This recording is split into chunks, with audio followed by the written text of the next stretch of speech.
Ratchet is back for another game, and this time the famous PlayStation series takes on a slightly new approach to the gameplay. Full Frontal Assault ditches All for One's more top-down-like view and goes back to the standard third-person shooting view, but interestingly mixes the goal of the game with an almost tower defense-like idea. Ratchet, Clank, and good old Captain Quark are bored and want to shoot things. Their boredom quickly changes to mayhem as an old friend from the Ratchet games on PS2 becomes the gang's newest enemy. Even though Full Frontal Assault is a retail release, the title is still essentially a budget-priced PSN-like game. There isn't a whole lot of story here other than that idea, but that's more than enough, as I found it to be funny and true to Ratchet's style that your new nemesis is actually a dorky kid looking for vengeance. Each level has you doing a few things at once. You have a base with 6 generators that you need to defend. The map has guns, enemies, objectives, gold bolts, crates, and more all around it.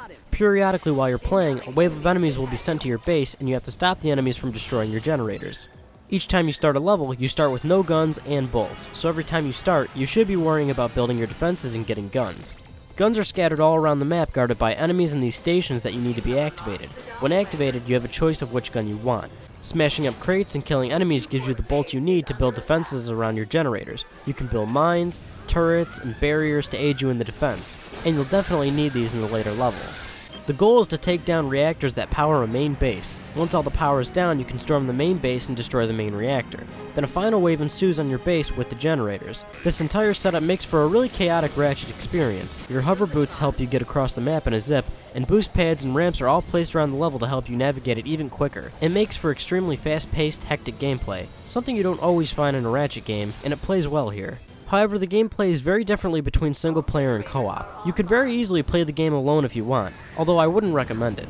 Playing alone means you have to hold down the shop all by yourself, so if you're looking for new guns, if you're hunting bolts or gold bolts, and a wave comes at you, you have to rush back to your base to defend it. This is just an awkward way to play, and it becomes tedious and annoying. I kept trying to go get new guns, but I always had to run back and defend my base every 3 minutes. It becomes frustrating as I couldn't get new guns or bolts because I always had to defend my base, which wasn't always easy because I didn't have guns or bolts to defend it with. This, however, isn't much of a problem if you've learned the maps and already know where everything is, but if you play it for the first time alone, it's just going to get annoying. I'm not entirely fond of the idea that you have to find the guns also. It's unnecessary, and you'll be spending half of the game just finding guns rather than actually shooting them. Again, it's not so bad when you know where all the guns are, but even then it seems cumbersome. Playing co-op wipes away a good amount of these issues. If you've got a buddy, one can hunt bolts, another one can guard the base. One can do an objective, the other can hunt bolts. However you want to take it on. This is the preferred way to play Full Frontal Assault. Combined with the fast-paced movement, action, and waves, it's a blast to play. I would have liked a few more levels though. There's only 5. 2 of them are essentially the same map, and 1 is a boss fight. You could finish the game in about 5 hours. There is loads of goals to shoot for though. There's the classic skill points, gold bolts, and time trials to shoot for. There is a competitive mode to Full Frontal Assault, and it's not half bad. There's 1 versus 1 and 2 versus 2 modes. The goal in each match is to take out the opposing person or team's generators. You take control of bases for weapons and bolts, and then you use those bolts to buy enemies that you send to your opponent. You in turn also defend your base from what your opponent bought for you. Whoever loses their generators first, loses. It's pretty fun, but that's the only mode you'll be playing, and you'll only be playing on 3 different maps. With no unlocks or upgrades to speak of, you might get bored of this pretty fast.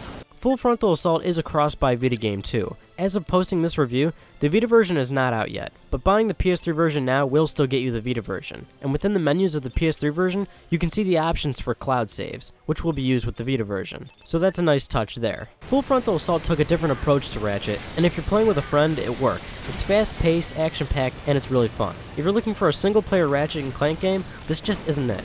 You can play it alone, but it's much more tedious as you look for guns, run back and forth, and play too many roles all at once. Competitive mode is enjoyable, but how long are you going to play one mode on 3 maps with no unlocks? Ratchet & Clank Full Frontal Assault is a solid entry to the series. It may fall short on some areas, but don't let that discourage you from having fun with a new refreshing idea to the series.